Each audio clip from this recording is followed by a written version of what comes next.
I'm sorry to inform you that your son has been killed, sir. Because of a sudden phone call, he left a gathering with his friends and traveled alone to France, 7,000 kilometers away.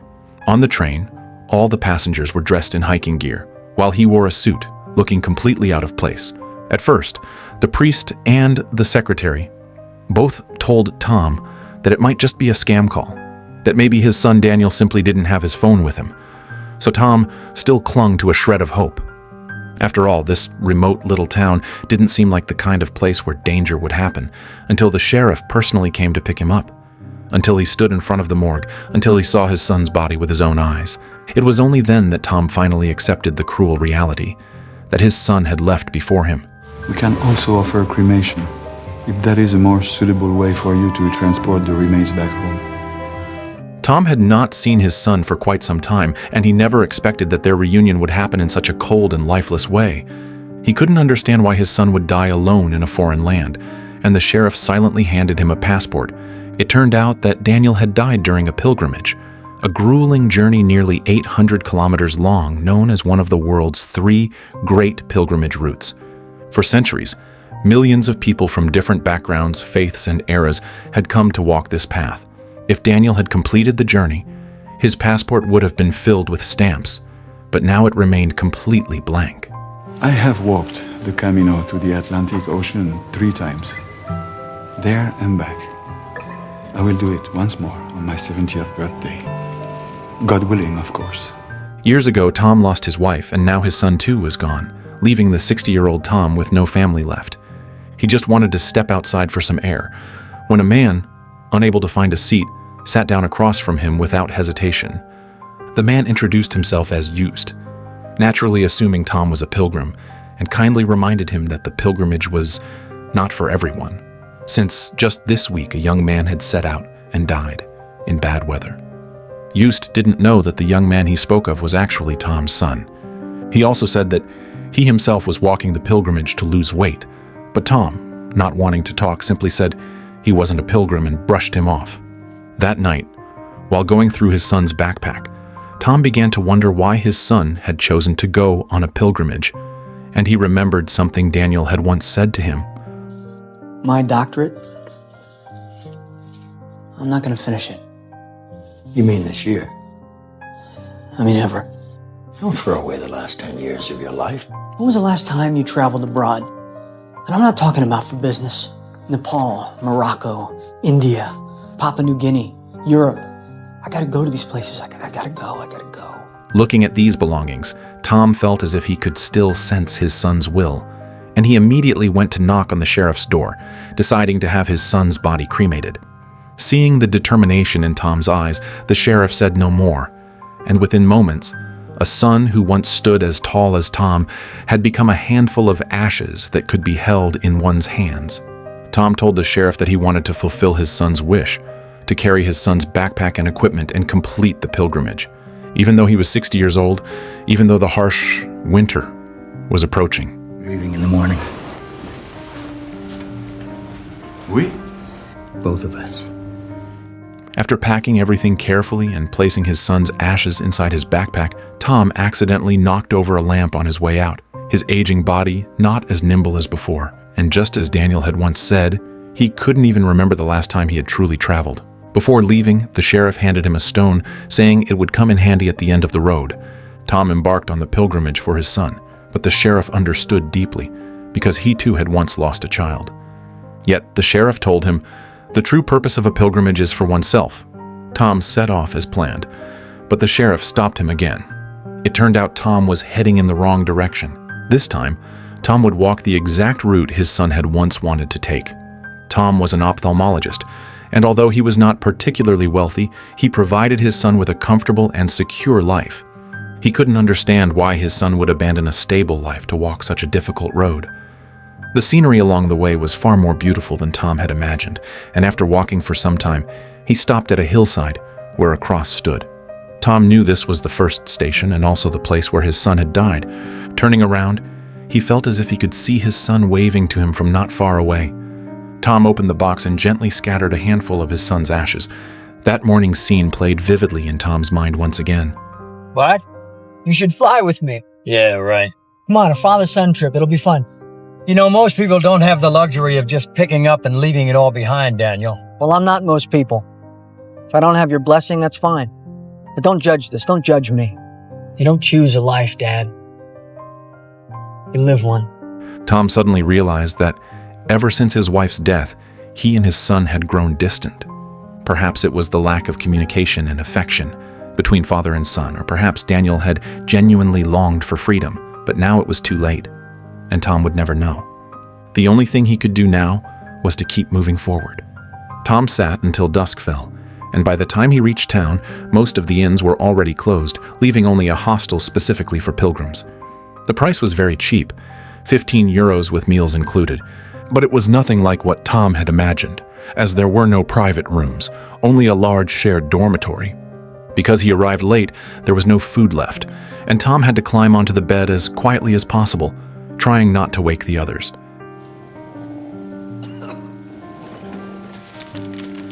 Yet the constant snoring, coughing, and teeth grinding kept him wide awake, and used to a clean and comfortable life. Tom couldn't sleep at all, haunted by memories of his son. Alone and far from home, he felt more uneasy than ever.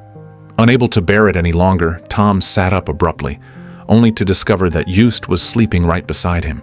Just, who had said he was there to lose weight, was eating snacks in bed and generously offered some to Tom. More importantly, Just had brought earplugs and sleeping pills. Only then was Tom finally able to sleep soundly. At dawn the next day, all the pilgrims packed up their gear and set out again on their journey. The hostel owner stamped Tom's passport, and Tom couldn't help but ask a question. Have you ever walked the Camino, senora? No, never. When I was young, I was too busy. And now that I'm older, buen camino. The owner's answer didn't surprise Tom much, because if it hadn't been for his son's accident, Tom would never have set foot on this road either. She had once longed for the pilgrimage too and had witnessed many others complete the journey, but after so many delays and excuses, her own courage to set out had slowly faded away. What started as a solo journey became a duo, as Tom and Just set off together, following the map from Roncesvalles toward Pamplona. It was a 44-kilometer walk, and Just moved very slowly, claiming he was there to lose weight, yet constantly stopping to enjoy the food along the way. Looking back at Just, who lagged far behind, Tom deliberately quickened his pace, because he needed to scatter his son's ashes along the road. No matter how careful he was, Just eventually noticed something was off. He remembered that Tom had said he came for family reasons, not for the pilgrimage. Seeing Tom, once dressed in a suit, now fully equipped for hiking, and thinking back to the news of a young man who had died along the route, Just couldn't help but ask cautiously. Tom, that box with the ashes. My son. Hearing Tom's story, Just was filled with deep respect, realizing that Tom was walking this journey for his son.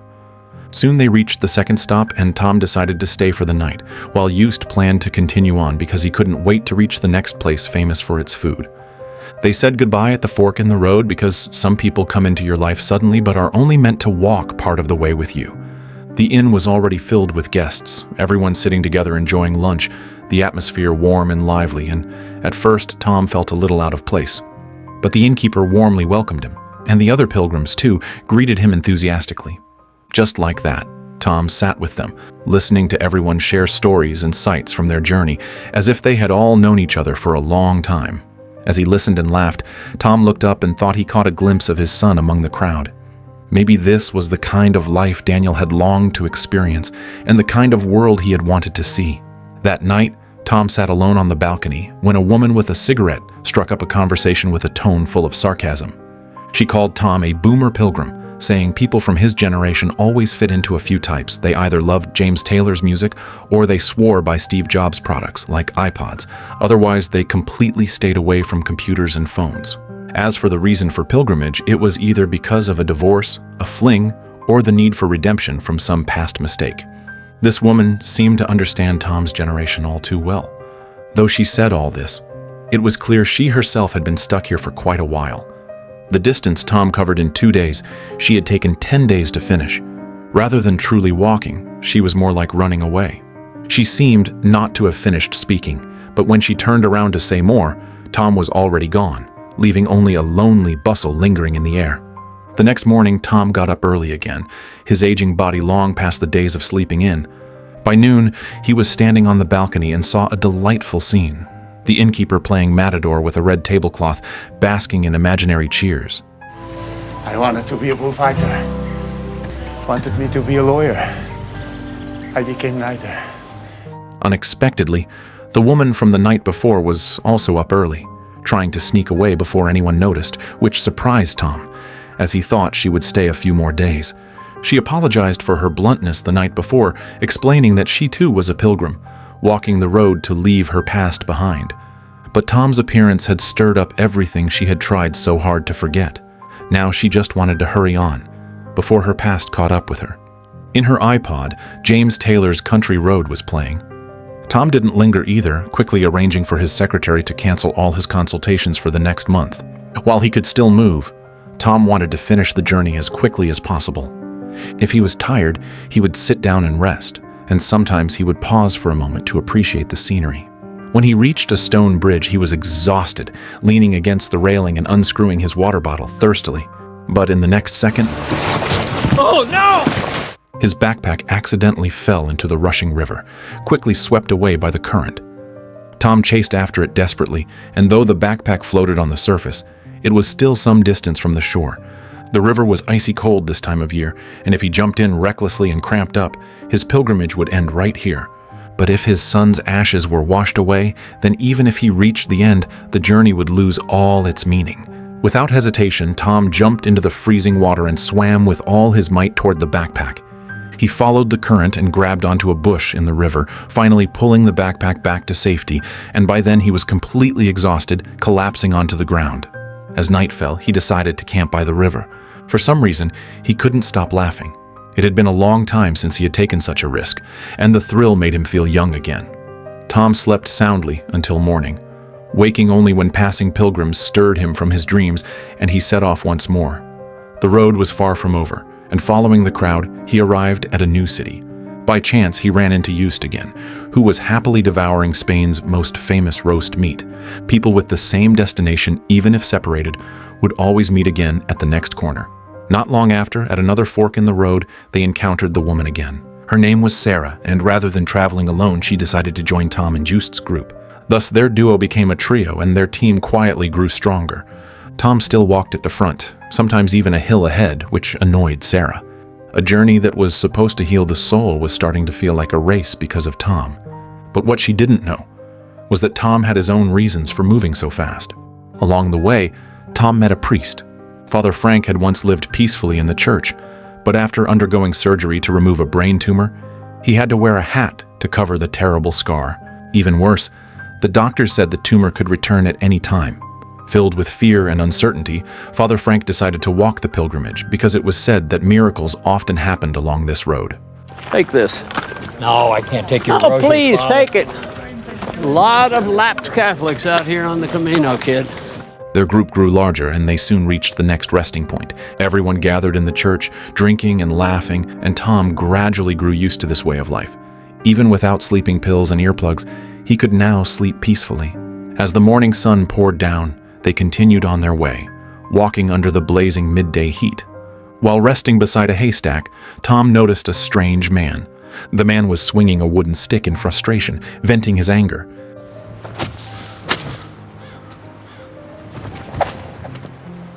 Farp! Luckily, the stick only landed near Tom's feet. The man immediately came over to apologize. His name was Jack. He was a writer who had been struggling for months to find inspiration and had embarked on the pilgrimage, hoping the journey would spark a groundbreaking novel. He had tried to extract meaning from every little moment along the way, but had yet to break through his creative block. His phone was filled with impatient messages from editors and publishers. Tom didn't want to waste time, so he got up and continued walking, with Jack quickly catching up behind him. Thus, their trio became a group of 4, and Tom continued carefully scattering his son's ashes along the way. Jack grew curious, and Just accidentally let something slip. An old father carrying his son's ashes on a pilgrimage. This was undoubtedly a great story, and Jack immediately pulled out his notebook to start writing it down. Only Sarah was still in the dark, completely unaware. That night, they decided to stay at a small village, where the innkeeper warmly welcomed them and showed off the special stamp he made for pilgrims. The design of the stamp was clearly a self-portrait of the innkeeper. Strangely, although the facilities were relatively clean, there were no other pilgrims staying there. They decided to check upstairs and discovered the innkeeper playing house alone, muttering strange sounds to himself. Clearly he wasn't normal, and since the next inn was a 4-hour walk away, they had no choice but to camp outdoors for the night. When Tom woke up from his sleep, he found that the others were gone. As he packed his things, Sarah came out and asked curiously why Tom was on the pilgrimage, since he had never said it himself. What are you doing out here, Tom, besides taking a really long walk? But Tom didn't want to talk about it. Just as he lifted his backpack, the box containing his son's ashes fell to the ground. The sudden punch left Tom frozen in place, but fortunately, the secret inside the box was not revealed. The atmosphere turned incredibly awkward. But just then, Eustace and Jack returned with food, unaware of what had just happened. After eating, the 4 of them set off again. But this time, Tom deliberately slowed his pace, instead of always walking in front. He wanted to understand why Sarah had reacted the way she did, perhaps offering a chance for mutual understanding and healing. Sarah understood Tom's intention, and after hesitating for a long time, she finally found the courage to walk up to him. Yost told me. I'm so sorry. I had no idea. Yost told you, huh? That figures. It turned out that before setting out on the pilgrimage, Sarah had been married and pregnant, her first and only pregnancy. Tom could tell it was a trauma response. Everyone who walked this path carried unspoken stories and pain in their hearts, and none of them wanted to stop, hoping to forget everything by continuing to move forward. They rested at a restaurant, and Sarah wanted to apologize again for punching Tom too hard. But Tom simply said, My mother taught me that only a coward hits a woman. My ex could have learned something from your mother. There's a whole world out there to beat you up plenty. You don't need to go looking for people to pile on. After a few strong drinks, thunder suddenly rumbled in the sky, reminding Tom again of his son's death. At that moment, Jack wouldn't stop talking, and Tom found him unbearably noisy. Under the influence of alcohol, all the repressed sorrow burst out, and the man who had always approached the world with the rational mind of a doctor could no longer control himself. He angrily accused Jack of being nothing more than a boastful man who couldn't even pay for his own drink. He blamed Eustace for not respecting boundaries, spreading others' private matters everywhere, and being addicted to pills. As for Sarah, he roared in fury. What exactly did boomers do wrong? And how many true pilgrims are even left on this road? Tom shouted loudly, as if trying to vent all the bitterness in his heart. Predictably, he was pinned down by police officers and taken to the station to sober up. When he finally sobered up, Tom could hardly believe how childish and ridiculous he had acted. In that haze, he thought he saw the figure of his son once again, only for it to vanish the next second. In the end, it was Jack who bailed Tom out, and though Tom was deeply embarrassed, he still sincerely thanked him. After letting out all his emotions, Tom felt much lighter on his feet. Maybe from this moment on, the pilgrimage truly belonged to him. Tom promised to repay Jack, but Jack didn't want money. He wanted to include Tom's story in his book. Tom immediately refused, but Jack wasn't discouraged. He could always change the names. Feeling helpless, Tom finally opened his heart and shared the memories of his son with Jack. Even Eustace and Sarah couldn't help but smile. Soon they reached another city, where the priest and the larger group of pilgrims reunited with them, and it felt like a reunion of old friends. But Tom noticed that a thief had snatched his backpack in the chaos, and they all gave chase. If it had been anything else, Tom might have let it go, but his son's ashes were inside that backpack. They chased the thief into an alley, only to find it was controlled by the Romani people, where even the police wouldn't dare intervene, and no one could be expected to help. Tom, desperate and helpless, could only beg them to return the ashes.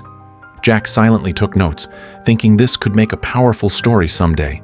Ultimately, the 4 of them left disappointed, but everything had been witnessed by a truck driver standing at the end of the street. Having lost the ashes, Tom felt he had no reason to continue, and he decided to fly home the next day. Just then, a man named Ishmael walked into the bar, and behind him, his son was holding Tom's backpack. It turned out the boy who had stolen the bag was Ishmael's son, and everything inside was untouched. Ishmael offered a sincere apology, knowing all too well the prejudices people held against them, and how hard it was to change those views. All he could do was invite everyone to a bonfire gathering that evening. They did not let the mood be ruined. Instead, they sang and danced joyfully with the Romani people around the bonfire. Ishmael told Tom that after reaching the pilgrimage's end, he should not stop walking, but continue to a place called Muxia, where he would find the answer he was truly looking for. Go there. The place that remains of your son in the water. Do this for him and for you. Ishmael, I'm not a very religious man. Religion has nothing to do with this. Early the next morning, Ishmael personally came to see them off, and his son carried Tom's backpack all the way to the edge of the town. Ishmael wanted his son to understand that stealing was not only shameful, but would bring far deeper harm to their people than mere humiliation. In the end, he made his son personally hand the backpack back to Tom and look him in the eye and say, "I'm sorry." The autumn leaves had turned even more golden, and they continued walking tirelessly along the road, moving toward the same goal, and without even realizing it, they had become true friends. Along the journey, they encountered even more devout pilgrims. Some relieved themselves by the roadside when they couldn't find a toilet, and others built makeshift walls to shelter women. Tom had finally fully integrated into the group, no longer feeling as alone as he had at the beginning. More than reaching the destination, they cherished the feeling of simply being on the road.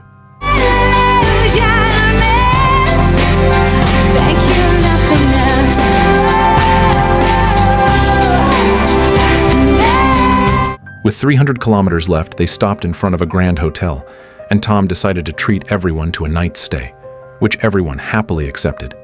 Sarah booked the best manicure service, Eustace feasted without hesitation, and Jack took the opportunity to organize his notes. But despite the luxury suite, the rooms felt strangely empty. Sarah still couldn't quit smoking. Eustace looked at his own reflection and, despite the delicious food, had lost his appetite at the sight of his belly. And Jack, though he had gathered plenty of material, still couldn't find true inspiration. As night fell, there was a knock on Tom's door. It was Sarah. Just as Tom sat down, there was another knock. This time it was Eustace, and they prepared to share a drink. As expected, Jack soon joined them, and no one needed to explain anything. They simply wanted to sit together and quietly enjoy this rare moment. Soon they arrived at a pile of stones, marking that the journey was nearing its end. The stone the sheriff had given Tom at the beginning finally came into use.